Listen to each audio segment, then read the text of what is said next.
নতুন রাজনৈতিক দলের নিবন্ধনের জন্য নির্বাচন কমিশনের দেওয়া গণবিজ্ঞপ্তি কেন বেআইনি ঘোষণা করা হবে না তা জানতে চেয়ে রুল জারি করেছেন হাইকোর্ট।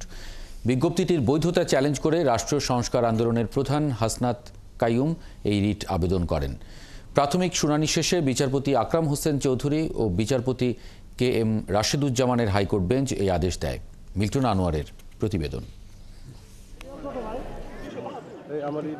বাংলাদেশের গণপ্রতিনিধিত্ব আইন অনুযায়ী নির্বাচনে অংশ নিতে হলে রাজনৈতিক দলগুলোকে নির্বাচন কমিশনের নিবন্ধন নিতে হয়। আগামী নির্বাচনে অংশ নিতে আগ্রহী নতুন রাজনৈতিক দলগুলোর নিবন্ধনের জন্য গেল 10 মার্চ একটি গণবিজ্ঞপ্তি জারি করে কমিশন। ওই বিজ্ঞপ্তিতে নিবন্ধন পেতে রাজনৈতিক দলগুলোকে 20 এপ্রিলের মধ্যে আবেদন করার আহ্বান জানানো হয়েছে।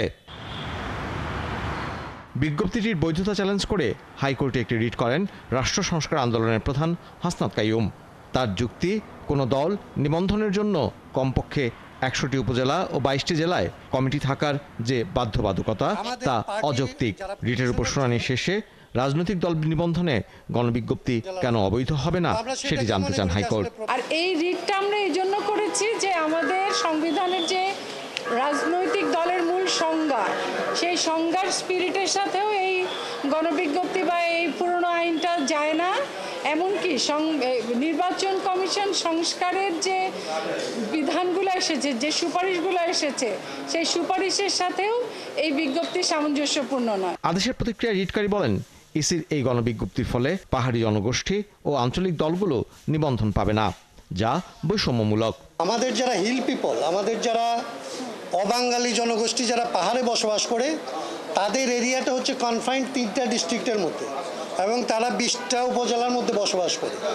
আপনি যখন এদেরকে বলবেন যে আপনাকে আসলে 22টা উপজেলা আর জেলায় আর 100টা উপজেলায় কমিটি করতে হবে, তার মানে হচ্ছে আপনি এদেরকে বাংলাদেশে একদম এক্সক্লুড করে দিচ্ছেন, যে তাদেরকে কোনো রাজনৈতিক অধিকার এই বাংলাদেশেও দিচ্ছেন না। এইটা ছিল আমাদের মূল আর্গুমেন্টের জায়গা। এদিকে গণবিজ্ঞপ্তি জারির পর 8 দিন পার হলেও এখনো পর্যন্ত কোনো রাজনৈতিক দল নিবন্ধনের জন্য নির্বাচন কমিশনে আবেদন করেনি। মিল্টন আনোয়ার, 71, ঢাকা।